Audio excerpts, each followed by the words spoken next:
Hello guys, कैसे हैं आप सब। आज हम लोग करने वाले हैं जनरल साइंस का second prestige paper. Okay, so start करते हैं। फर्स्ट क्वेश्चन, प्रोटीन कहाँ बनता है।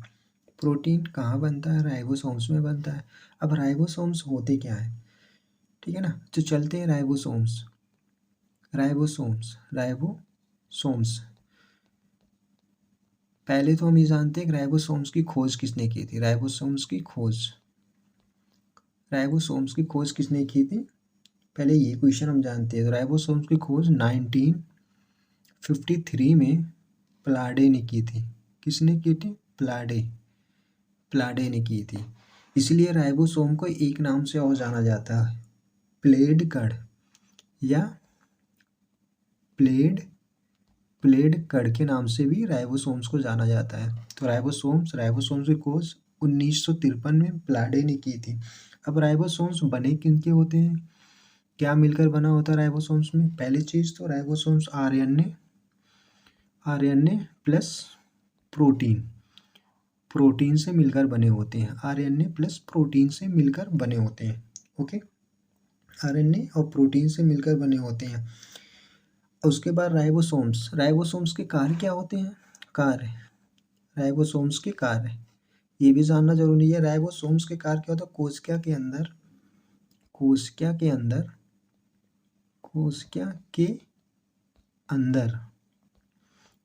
के अंदर प्रोटीन का संश्लेषण करना। प्रोटीन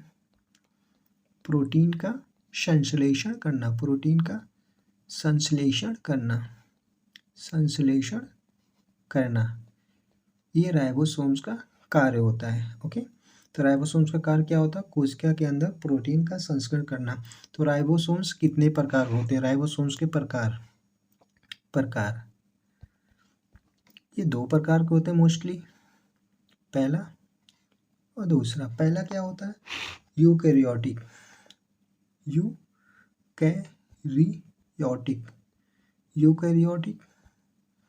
दूसरा प्रोकैरियोटिक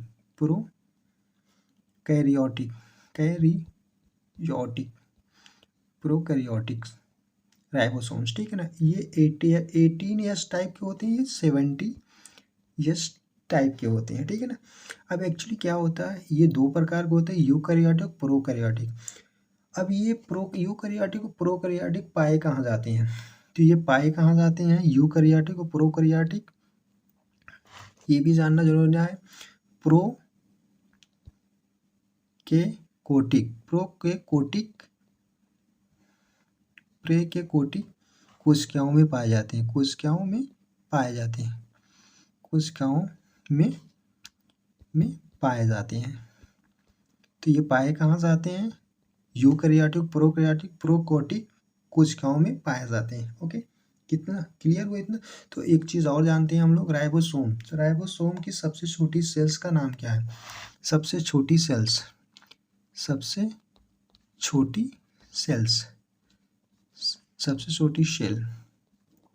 इसका नाम क्या है? आर्गेनल। ओके, क्लियर हुआ? तो राइबोसोम्स कहाँ बनता है? प्रोटीन। ओके, सॉरी, चलते हैं नेक्स्ट क्वेश्चन पे। किलोवाट घंटा की इकाई है ऊर्जा क्या होते हैं? ऊर्जा की डिफिनेशन, ऊर्जा किसी समय में कार्य करने या शक्ति की खपत करने की क्षमता को ऊर्जा कहते हैं। किसी समय में कार्य करने या शक्ति मतलब पावर, स्टैमिना की खपत की क्षमता, जो क्षमता होती है, क्षमता को ऊर्जा कहते हैं। ओके, क्लियर हुआ? ऊर्जा कहते हैं। तो ऊर्जा की डिफिनेशन क्या हुआ? किसी समय में कार्य करने या शक्ति की खपत को ऊर्जा कहते हैं। 1 किलोवाट बराबर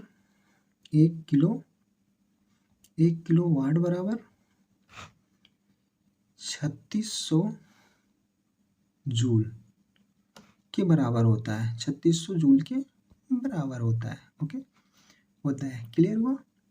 तो 1 किलोवाट बराबर 3600 जूल के बराबर होता है। तो क्लियर हुआ ना, किलोवाट घंटा की इकाई क्या होती है? ऊर्जा होती है।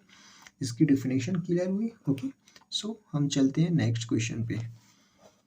नेक्स्ट क्वेश्चन हमारा क्या है?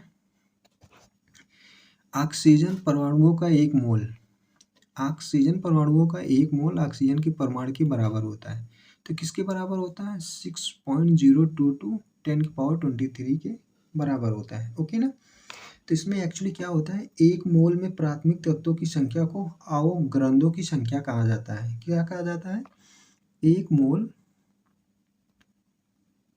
मोल में प्राथमिक तत्वों की संख्या को क्या कहते हैं? अवग्रादों की संख्या। कभी कभार ऑप्शन में दिया गया होता है अवग्रादों की संख्या किसे कहते हैं। ओके ना, तो ये भी जानना जरूरी है। और सेकेंड पॉइंट इसका क्या होता है? ऑक्सीजन के परमाणुओं की एक मोल का द्रव्यमान 16 होता है। जो ऑक्सीजन होती है, ऑक्सीजन के परमाणुओं की एक मोल का द्रव्यमान 16 होता है। 16 क्यों होता है? क्योंकि ऑक्सीजन का परमाणु भार क्या होता है? परमाणु भार 16 होता है, इसलिए परमाणु भार क्या होता है? 16 होता है। ओके, क्लियर हुआ? तो एक मोल में प्राथमिक तत्वों की संख्या को अवग्रादों की संख्या कहते हैं। ऑक्सीजन के परमाणुओं के एक मोल का द्रव्यमान 16 होता है, क्योंकि ऑक्सीजन का परमाणु भार 16 होता है। ओके, कंफर्म हुआ? चलते हैं नेक्स्ट क्वेश्चन पे। परासरव तरंग की आवृत्ति कितनी होती है? तो ये क्वेश्चन करने से पहले हम तरंग देखते हैं, आवृत्ति। इसमें एक ही क्वेश्चन में 2 पॉइंट बहुत ज़्यादा इंपॉर्टेंट है। पहले पॉइंट आवृत्ति और सेकेंड पॉइंट परासरव तरंग। ओके, तो चलते हैं पहले आवृत्ति होती क्या है? आवृत्ति क्या होती है? आवृत्ति की डेफिनेशन क्या होती है? आवृत्ति प्रति सेकेंड आवर्त, प्रति सेकेंड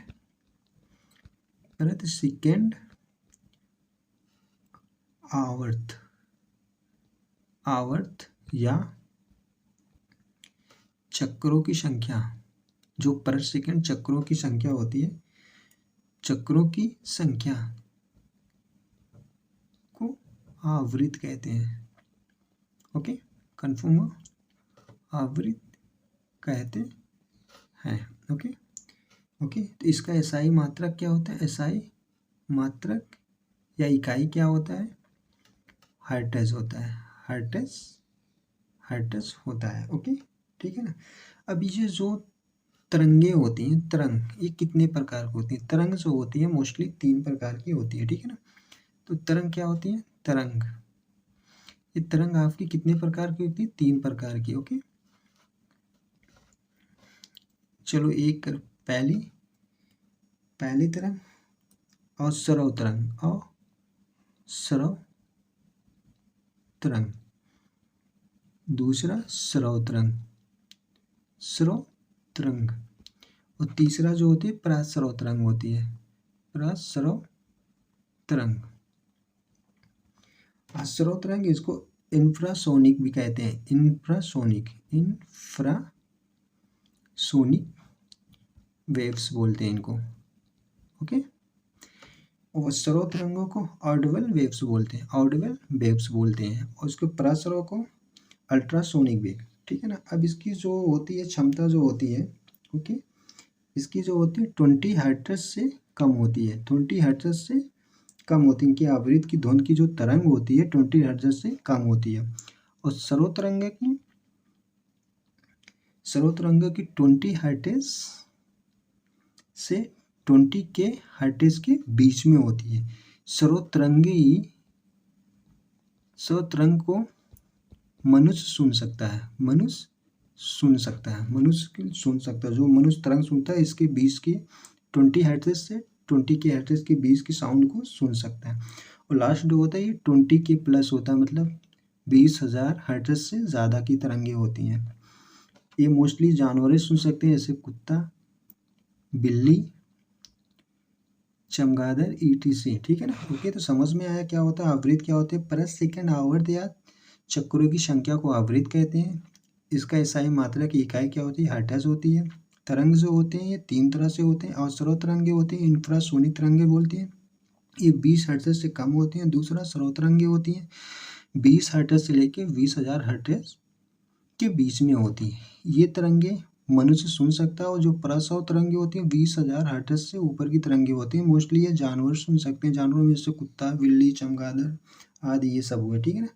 ओके, तो कंफर्म हुआ परस्वर तरंगे क्या होती हैं। नेक्स्ट हम चलते हैं अपने क्वेश्चन पे। नेक्स्ट ओके, पवन की चाल किसके द्वारा मापी जाती है। तो पवन की चाल किसके द्वारा मापी जाती है, पवन वेग मापिक द्वारा। ओके, और इसी को बोलते हैं एमीनोमीटर। क्या बोलते हैं, एमीनोमीटर। एमीनोमीटर, इससे पवन की चाल भी नापी जाती है। इससे हवा के दबाव को भी मापा जाता है। हवा के दबाव को भी मापा जाता है।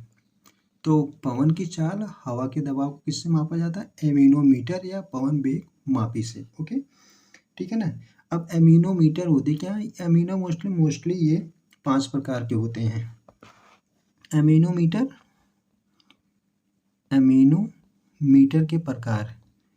के प्रकार एमीनोमीटर मोस्टली 5 प्रकार के होते हैं। ओके, एक एक करके हम सबके बारे में जानते हैं। पहला जो होता है कप एमीनोमीटर। क्या, कप एमीनोमीटर।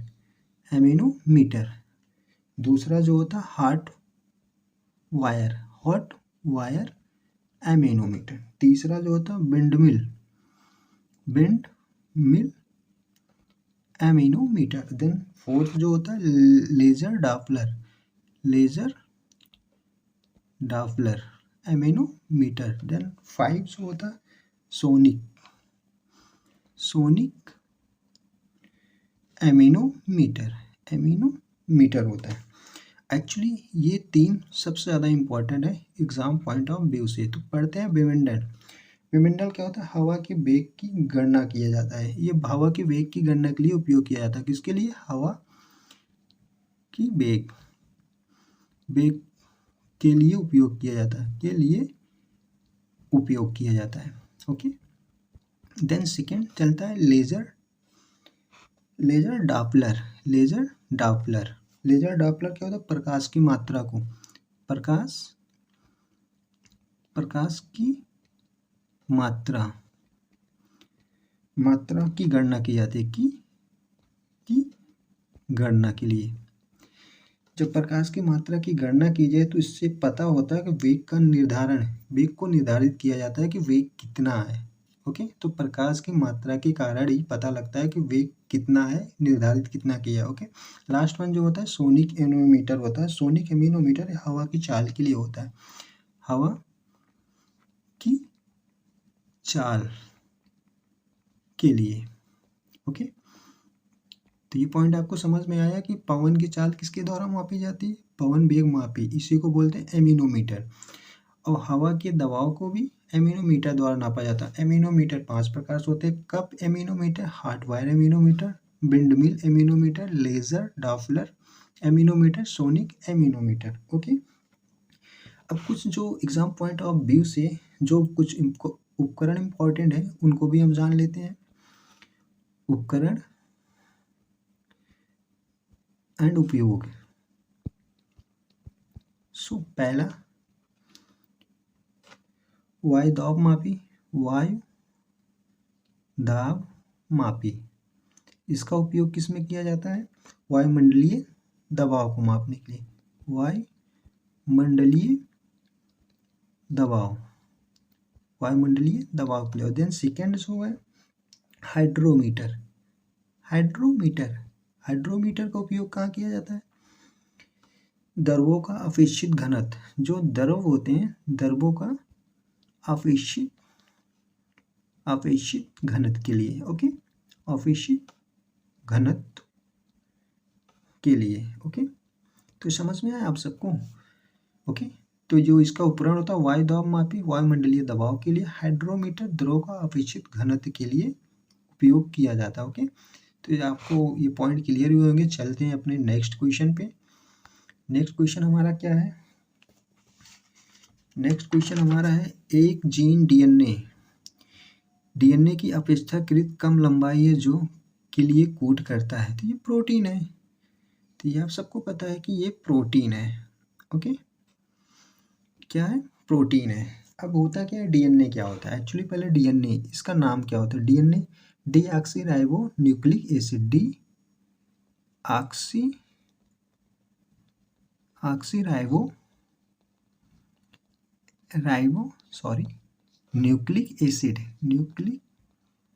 Nucleic acid. इसका नाम भी याद रखना बहुत ज़रूरी है, एग्जाम में पूछे जाते हैं। Deoxy ribo nucleic acid. और डीएनए का कार्य क्या होता है? डीएनए का कार्य क्या होता है? ये सभी जीवित जीवों में, जो सभी जीवित जीव होते हैं, सभी जीवित जीवों में अनुवांशिक द्रव के रूप में कार्य करता है। अनुवांशिक द्रव के रूप में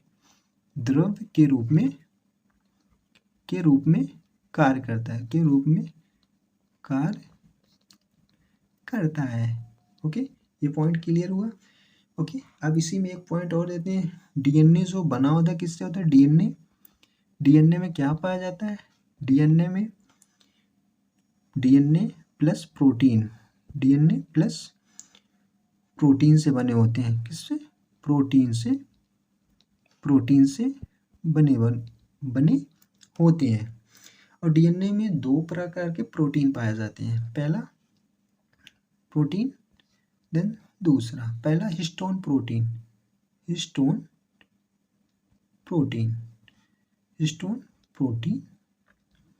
then second पोटामाइन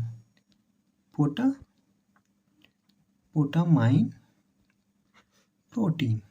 okay, then histone protein इनके कार्य क्या होते हैं? हिस्टोन प्रोटीन के कार्य, ये भी इम्पोर्टेंट है, ये कई बार एग्जाम में पूछा गया है। हिस्टोन गुणसूत्रों को संरचनात्मक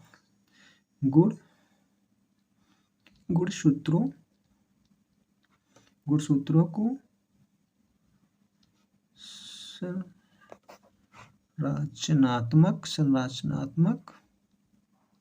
संरचनात्मक सहायता प्रदान करते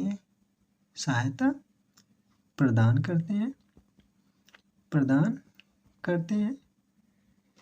और ये एक्चुअली पाए कहाँ जाते हैं? हिस्टोन प्रोटीन पाए कहाँ जाते हैं? ये यूकैरियोटिक कोशिकाओं के केंद्रक के अंदर पाए जाते हैं। केंद्रक के अंदर पाए जाते हैं।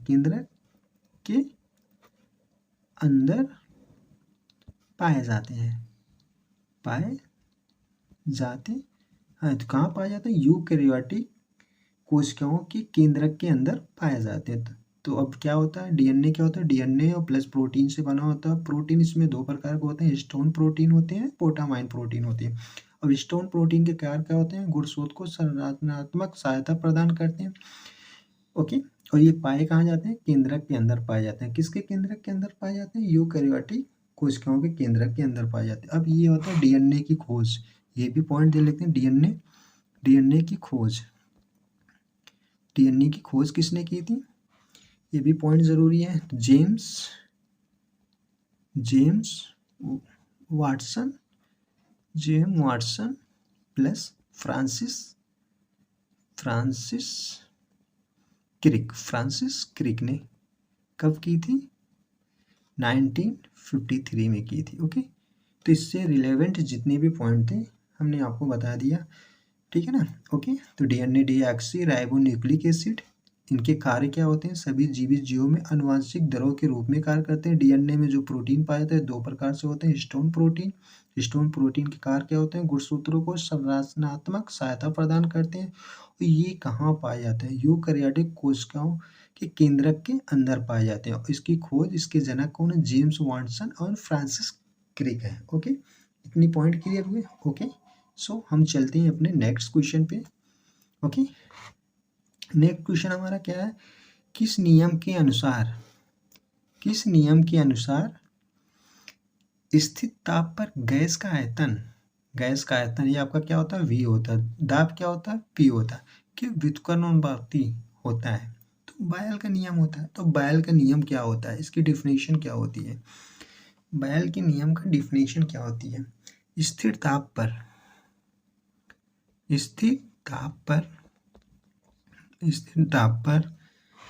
गैस का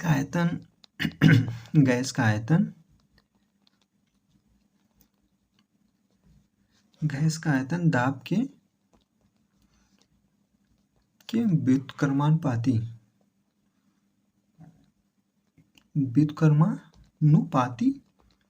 व्युत्क्रमानुपाती होता है। ओके, तो इसका मतलब B प्रोपोर्शनल 1/V। ये आपका V क्या है? आयतन है। ये आपका P क्या है? दाब, प्रेशर। ये आपका क्या है? प्रेशर है। तो ये व्युत्क्रमानुपाती का सिंबल होता है। व्युत्क्रमानुपाती होते हैं। ठीक है, इसका गणितीय जो फॉर्मूला होता है,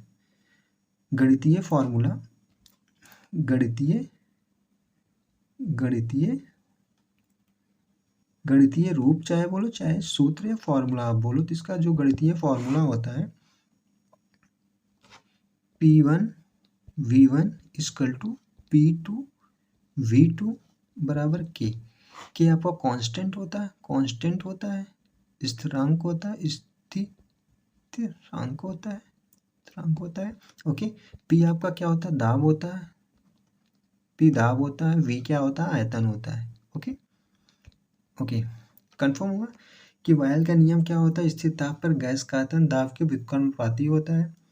ओके, मतलब क्या होता है व्युत्क्रमानुपाती का? मतलब क्या? अगर आपका दाब बढ़ेगा तो आयतन कम होगा, और आयतन बढ़ेगा तो दाब कम होगा। ओके, एक दूसरे के अपोजिट होते हैं। ओके, तो गणितीय रूप क्या होता है? P1 V1 equal to P2 V2 बराबर K कांस्टेंट होता है। P बराबर दाब, V बराबर आयतन की। ओके, ठीक है। ओके, अब इतने ही क्वेश्चन, काफ़ी टाइम हो गया, वीडियो काफ़ी लंबी हो रही। सो अगर आपको ये वीडियो पसंद आए तो लाइक करना और चैनल को सब्सक्राइब करना। फिर नेक्स्ट वीडियो में मिलते हैं next day. Okay, bye bye, take care.